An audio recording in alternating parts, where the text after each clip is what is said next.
بسم الله الرحمن الرحيم. هنكمل كلامنا النهارده في كورس اللوحات الكهربائية من الجهة التنفيذية ان شاء الله بإذن الله. النهارده المحاضرة رقم 4 لينا.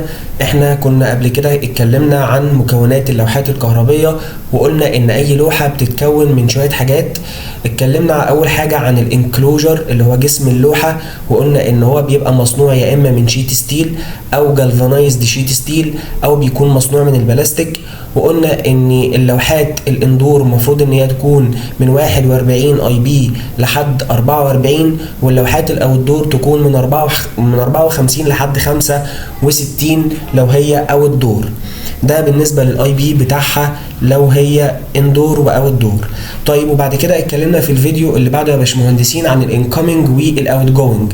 اتكلمنا عن القواطع الرئيسيه او العموميه اللي بتبقى موجوده في اللوحه والقواطع الفرعيه برضو اللي بتبقى موجوده في اللوحه، وعرفنا انواع السيركت بريكرز كده في عجاله سريعه. واخدنا انواع السيركت بريكرز اللي هي موجوده في اللو فولتج، ما خدناش اللي موجوده في الهاي فولتج عشان ما تقولش ان دي انواع السيركت بريكر بتاعه الهاي فولتج. دي انواع السيركت بريكر اللي احنا بنستخدمها في اللو فولتج، اللي احنا بنستخدمها بقى مثلا في الديستريبيوشن، بنستخدمها في الاحمال اللو.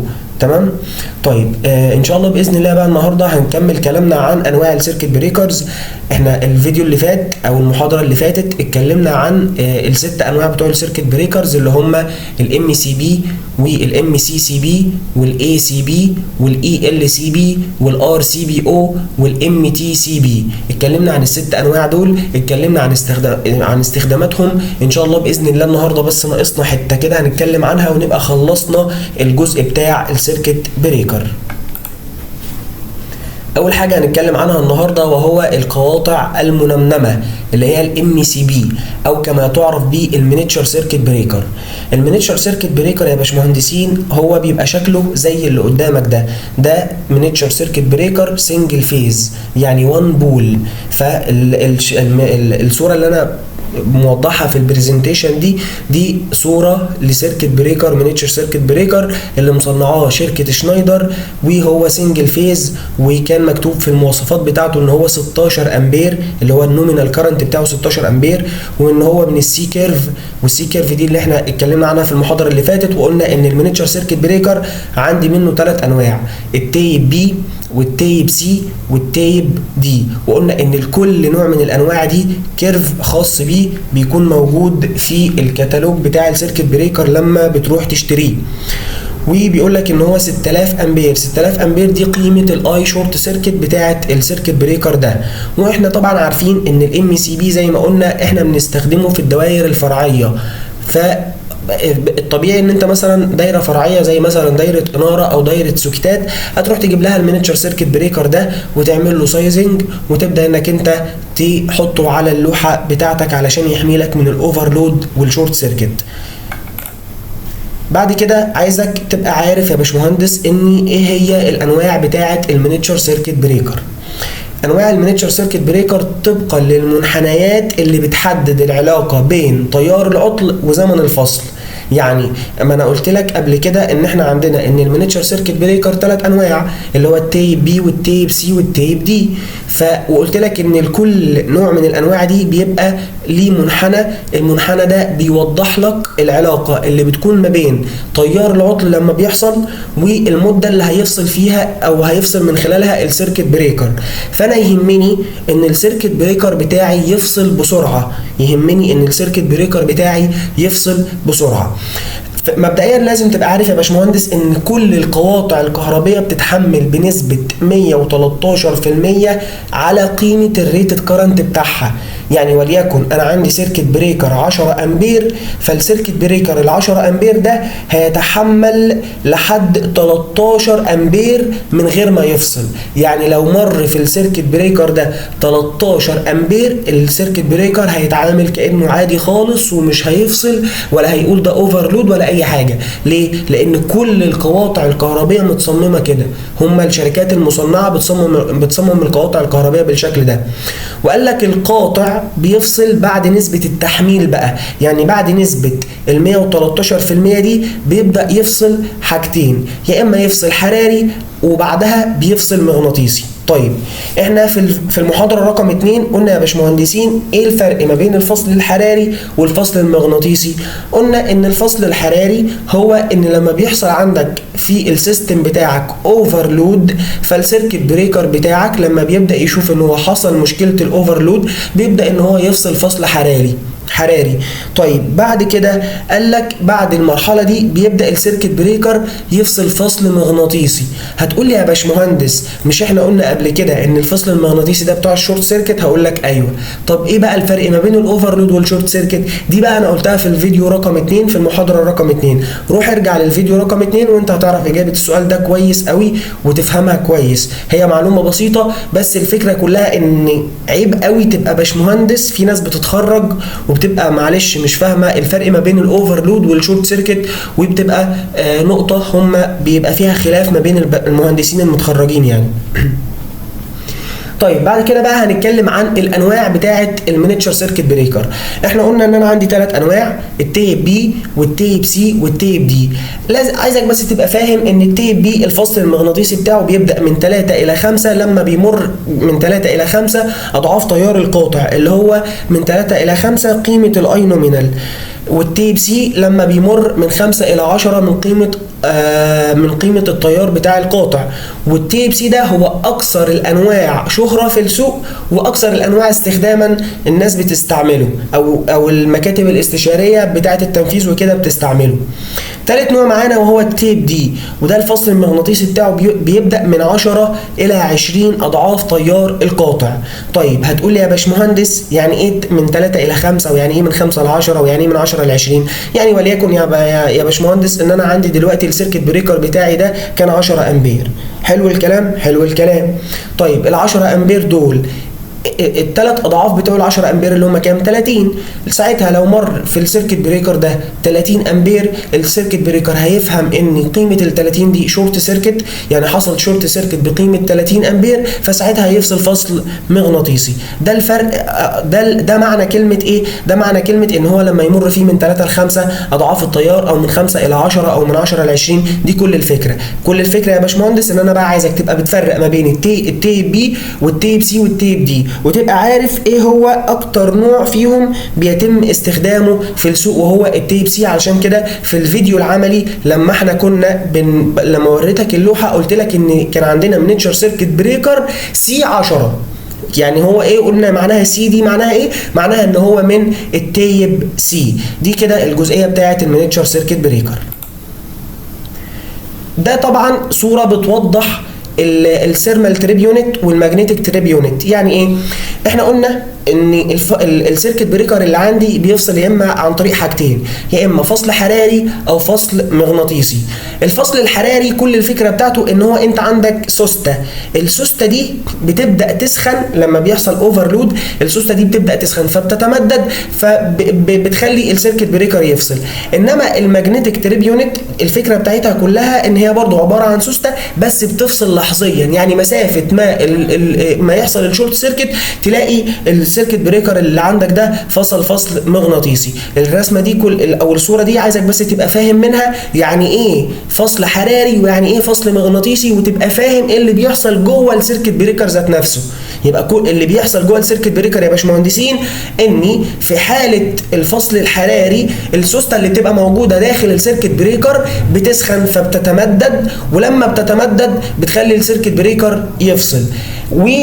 الماجنتيك بقى الماجنتيك تريب يونت اللي هو الفصل المغناطيسي بيبقى برضو موجود سوسته، بس لما بيمر بقى قيمه كارنت قيمته يعني بتبقى شورت سيركت، قيمه يعني من القيم اللي احنا قلنا عليها اللي هي من 3 ل 5 او من 5 ل 10 او من 10 ل 20 بيبدا ان هو يفصل فصل مغناطيسي. بعد كده بقى هنتكلم عن الانواع بتاعه المينيتشر سيركت بريكر، وده الصوره اللي قدام حضرتك دي يا باشمهندس بتوضح لك الفرق ما بين الكيرفات الثلاثه اللي بيبقوا موجودين عندك في الكتالوج. وليكن مثلا احنا عندنا المحور الافقي ده بيعبر عن قيم الكرنت، والمحور الرأسي بيعبر عن قيم التايم اللي هيفصل خلاله السيركت بريكر. يعني وليكن مثلا لو انا عندي مر تيار قيمته 4 امبير، هلاقي ان هو هيفصل عند 6 ثانية، يعني لما يعدي 6 ثواني هتلاقي السيركت بريكر ده بدأ يفصل، وهكذا بقى مع الكيرف سي والكيرف دي. طيب الفكره بقى بتاعت المينيتشر سيركت بريكر ان انا ببقى عايز، بيهمني، احنا قلنا قبل كده ان انا بيهمني قيمتين، قيمه الريتد كارنت او النومينال كارنت وقيمه الايه الشورت سيركت. فقال لك ان انت اللي موجود عندك من المينيتشر سيركت بريكر في السوق عندك من اول 6 امبير لحد 125 امبير، دول كلهم هتلاقي منهم الايه المينيتشر سيركت بريكر. والشورت سيركت بتاعه من اول 4.5 كيلو امبير لحد 25 كيلو امبير. بس قال لك يا باشا ان انت مثلا عندك من في الجزئيه اللي هي من 6 لحد 63 دول بياخدوا من 4.5، هتلاقي بقى عندك 4.5 كيلو امبير او 6 كيلو امبير او 10 او 15 او 25. ومن اول 80 لحد ال 125 هتلاقي عندك من 16 كيلو امبير لحد ال 25 كيلو امبير. وطبعا احنا زي ما احنا عارفين ان كل ما قيمه الشورت سيركت بتاع السيركت بريكر بتزيد، كل ما سعر السيركت بريكر ده بيزيد. يعني انت دلوقتي لو رحت تشتري من شنايدر مثلا سيركت بريكر وليكن 10 امبير على والشورت سيركت بتاعته 4.5 كيلو امبير، هتلاقي ان سعره ارخص من انك انت تروح تشتري سيركت بريكر 10 امبير بس الشورت سيركت بتاعه مثلا 6 كيلو امبير او 10 كيلو امبير. لازم هتلاقي ان سعره اللي هو ال10 على 4.5 ارخص من ال16 مثلا على 6 او ال16 على 10. دي كده الفكره بتاعت الريتد كارنت والشورت سيركت، وازاي تبقى انت فاهمهم وقادر انك تحددهم، وتبقى فاهم السيركت بريكر اللي قدامك ده شغال بريتد قد ايه. هنتكلم بقى عن تاني نوع وهو الام سي سي بي اللي هو المولدد كيس سيركت بريكر، او زي ما احنا بنقول عليه بالعربي القواطع المقولبه. القواطع المقولبه دي او الام سي سي بي الشكل بتاعه بيبقى زي اللي قدامك ده في الصوره، وده انا برضو وضحت الشكل بتاعه في التطبيق العملي الفيديو اللي فات على طول، لما اخدنا تطبيق عملي على ازاي على الانكمنج والاوت جوينج. شفنا المولدد كيس سيركت بريكر بيبقى شكله عامل ازاي وبيتركب ازاي في اللوحه. بعد كده احنا هنتكلم عن التيبز اوف المولدد كيس سيركت بريكر. اول حاجه عندي اللي هو الفيكسد ثيرمال فيكسد ماجنتيك. يعني ايه يا باشمهندس؟ يعني احنا مش قلنا قبل كده ان اي قاطع كهربي بيفصل عنده طريقتين في الفصل، فصل حراري وفصل مغناطيسي. قال لك يا باشا احنا اول نوع عندي من المولدد كيس سيركت بريكر ده هو ان هو فيكسد ثيرمال وفيكسد ماجنتيك. انما تاني نوع ادجستبل ثيرمال فيكسد ماجنتيك. يعني ايه ادجستبل ثيرمال فيكسد ماجنتيك؟ الادجستبل ثيرمال ده انك انت ممكن تعدل في القيمه بتاعه الكرنت اللي هو يبدا من عندها يفصل فصل ثيرمال.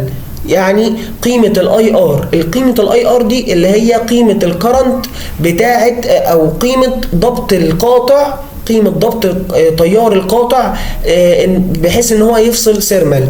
طيب ثالث نوع بقى الماجنتيك ادجستبل ثيرمال ادجستبل، يعني ان هو اللي بقدر ان انا اتحكم في الاثنين، في الماجنتيك وفي الثيرمال. قال لك يا باشا لو هو النوع الماجنتيك ادجستبل ثيرمال ادجستبل، قال لك بيبقى قيمه الاي ام اللي هي بتبقى من 5 الى 10 من الاي ان، والاي ار بتبقى من 7 من 10 الى 1 من الاي ان. طيب هتقول لي ازاي الكلام ده؟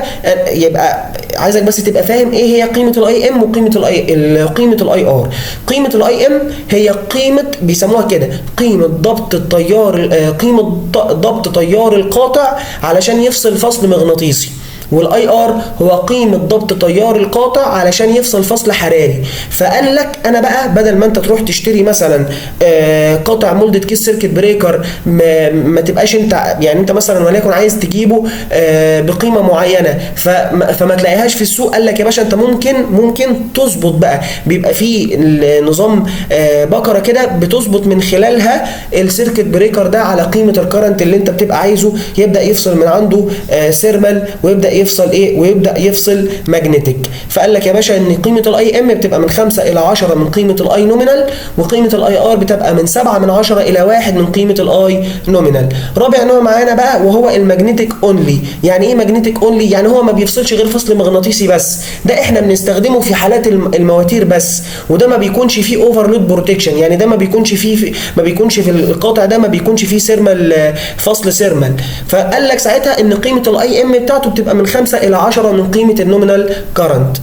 خامس نوع معانا وهو المايكرو لوجيك تريب يونت. ساعتها قيمه الاي ام بتاعته بتبقى من 1 الى 10 من قيمه الاي ان، والاي ار بتاعه بيبقى من 4 من 10 الى 1 من قيمه الاي ان. كل الفكره يا باشمهندس ان انا بس عايزك تبقى عارف الانواع بتاعه المولدد كيس سيركت بريكر، علشان لو قابلتك في اي كتالوج، او لو انت كنت مثلا شغال في شركه وجابوا مولدد كيس سيركت بريكر ومسكت كده الكتالوج بتاعه، تبدا تقراه وتبدا تفهم هل هو فيكسد سيرمال فيكسد ماجنتيك، ولا هو ادجستبل سيرمال فيكسد ماجنتيك، ولا هو ادجستبل ولا هو ماجنتيك اونلي، ولا هو مايكرو لوجيك تريب يونت. لازم تبقى عارف هو نوعه ايه من الانواع دي كلها. طيب الام سي سي بي بقى بالنسبه للحته بتاعه الريتد كارنت والحته بتاعه الشورت سيركت، قال لك هو اصلا متوفر منه في السوق من اول 125 امبير لحد 630 امبير. بس قال لك يا باشا قيمه الشورت سيركت بتاعه، قال لك من 125 لحد 250 قيم الشورت سيركت بتبقى 18 و25 و36، ومن اول ال 320 لحد ال 630 بتبقى قيمه الشورت سيركت بتاعته من 36 لحد ال 50. طيب هتقول لي بقى ايه يا باشمهندس الفريم كارنت اللي انت كاتبها دي؟ يعني في سيركت بريكرز انت بتروح تشتريه تلاقيه مكتوب عليه كده 320 على 400. هل معنى ان هو معناه كده؟ ممكن اصل في ناس بتقول لك ان هو معناه كده ان هو قاطع 320 امبير بس بيشتغل لحد ال 400 امبير، وطبعا الكلام ده كلام غلط وكلام مغلوط. ولكن الفكره بتاعته كلها ان هو السايزنج بتاع القاطع، السايزنج يعني حجم القاطع. يعني انا دلوقتي عندي القاطع الكهربي بتاعي 320 امبير، فالحجم بتاعه بيكون عامل زي حجم ال 400 امبير. فلو انا رحت جبت قاطع 400 امبير وركبته في اللوحه دي، بعد كده مثلا لو ليكن القاطع اللي هو 320 امبير ده حصل فيه مشكله وانا عايز اغيره، ممكن اروح اجيب قاطع 400 واحطه، هيجي في المكان بتاع 320 ده هيبقى حجمه زي حجم القاطع اللي هو ال 400 امبير. دي الفكره بتاعه الفريم كارنت، لازم تبقى فاهمها علشان خاطر دي معلومه مغلوطه وموجوده ما بين الناس. اي حد تلاقيه مثلا بيقول لك ده انت عندك قطع 320 على 400 هندسه، يبقى هو كده ده قطع 320 وبيشتغل لحد 400. لا، الكلام ده غلط. تقول له الكلام ده غلط يا باشمهندس، مفيش حاجه اسمها كده. الكلام الصح هو ان هو القطع ده 320 زي ما هو، بس حجمه عامل زي حجم القاطع اللي هو 400 امبير. تالت نوع معانا بقى من الانواع بتاعه السيركت بريكر وهو الاير سيركت بريكر، وده احنا قلنا في المحاضره اللي فاتت ان هو احنا بنستخدمه في اللوحات الرئيسيه والعموميه اللي هي الام دي بي.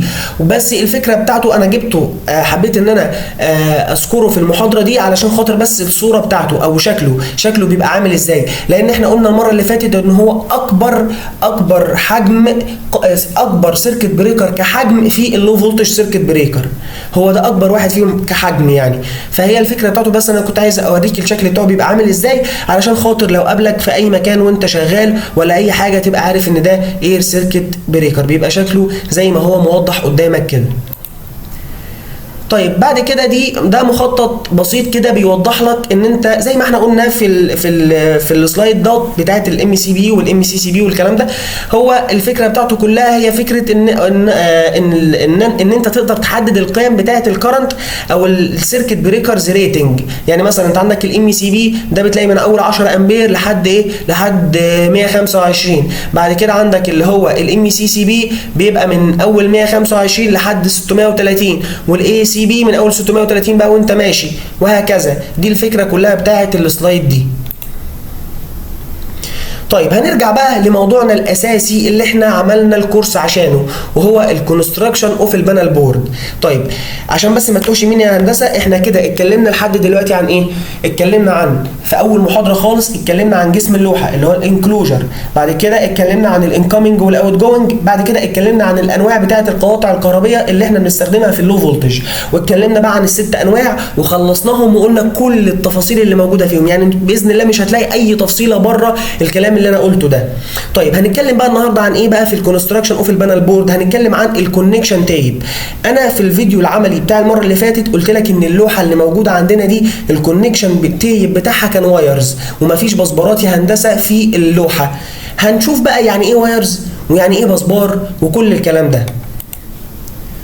اول حاجه عايزك تبقى عارفها ان انا عندي طرق الربط ما بين القواطع داخل اللوحات بتتم من خلال 4 طرق، يا اما اسلاك اللي هي الوايرز، او بيكون عن طريق البسبار وهوريك شكل البسبار وهوريك احنا بنجيبه ازاي وكل الكلام ده، او في حاجه اسمها كومن بسبار، او في حاجه اسمها رابعه اللي هي دورمان بسبار، وهعرفك الفرق ما بين الاثنين.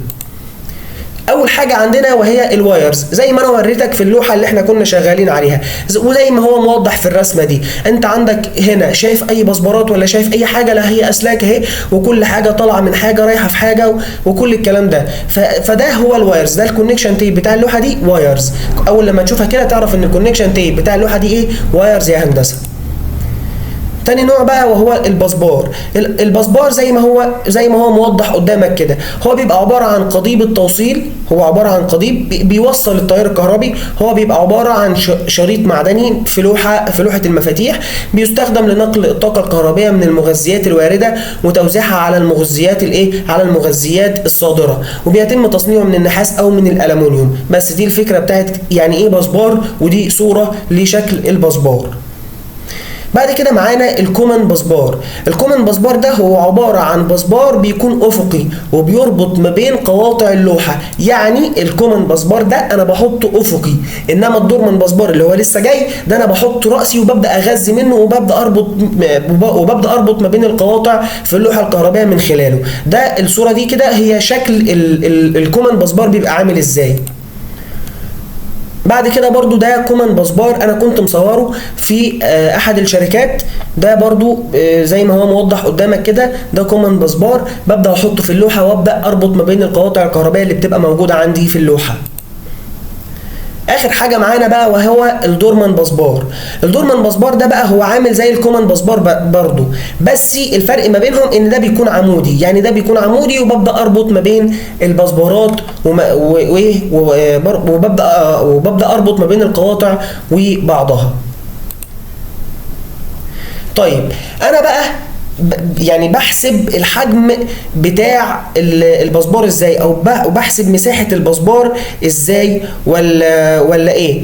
قال لك يا باشا كيف يتم حساب مساحه مقطع البسبار؟ قال لك انا بحسب عندي طريقتين في الحساب.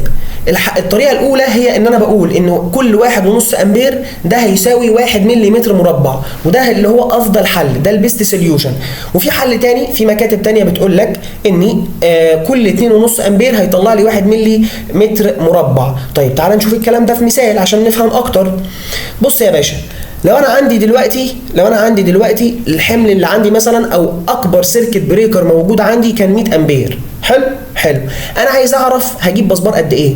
انا عايز اعرف البسبار اللي انا هجيبه ده مساحه مقطعه هتبقى قد ايه. قال لك يا باشا انا هشتغل على 1.5 امبير، تمام؟ فقال لك 1.5 هيطلع لي 1 متر مربع، وال100 امبير عايز اعرف هم هيدوني كام هيديني كام ملي متر مربع. فهعمل بقى طرفين فوسطين، هقسم على 1.5 وهضرب ال100 في الواحد، هلاقي ان الرقم اللي هيطلع لي هو 266.66 ملي متر مربع. او الحل الثاني ان انا بدل ما اقسم على 1.5 ان انا بقى هحط بدل ال1.5 دي 2.5 وابدا احلها، هلاقيها تطلع معايا ب 160 ملي متر مربع. وكده ابقى انا قدرت ان انا احسب مساحه مقطع البسبار اللي انا ممكن اجيبه عندي في اللوحه. وبكده احنا هنكون وصلنا لنهايه الفيديو بتاعنا النهارده. كل اللي انا عايزك تبقى عارفه يا باشمهندس ان احنا النهارده اتكلمنا عن ايه؟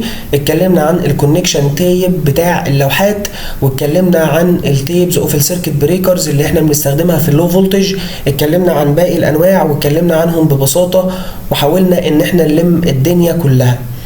ان شاء الله باذن الله الفيديو اللي جاي او المحاضره اللي جايه هنتكلم بقى عن الفورم والميترنج، هنتكلم يعني ايه العدادات اللي احنا بنحطها في اللوحه، وهنتكلم يعني ايه بقى فورم وكل الحاجات دي ان شاء الله باذن الله في المحاضرتين الجايين.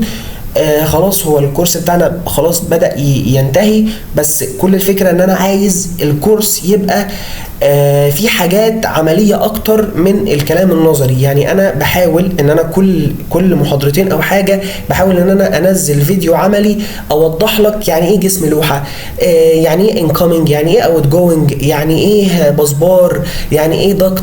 كل الكلام ده انا بحاول اخليك انت تشوفه بعينيك، علشان خاطر هو الكلام ده العملي، ده الكلام اللي انت هتنزل لو نزلت اي شركة او اي مكان اشتغلت فيه، هو ده الكلام اللي انت هتلاقيه في اللوحات، وهو ده الكلام اللي انت هتشتغل عليه، وهو ده الكلام اللي انت هتشوفه.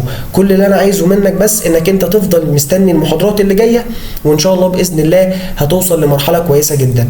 حاجه اخيره حابب اتكلم فيها، وهو ان انا هنزل بعد كده فيدباك. عايز من كل واحد هيتفرج على الفيديو ده يكتب بس الفيدباك بتاعه عن المحاضره كانت عامله ازاي. طيب لو في مشكله مثلا واجهتك في المحاضره، حته ما كنتش فاهمها، حاجه كانت صعبه بالنسبه لك، عشان حتى يبقى في لينك بيني وبينكم، واحاول ان انا ان شاء الله لو في مشكله مثلا معينه عند حد معين نتكلم ونتناقش فيها، ونعمل لايف مثلا، ونبدا ندخل مع بعض ونتكلم في كل المشاكل اللي قابلتكم في الكورس. بكده هنكون وصلنا لنهايه الفيديو بتاعنا النهارده، مش حابب اطول اكتر من كده، والسلام عليكم ورحمه الله وبركاته.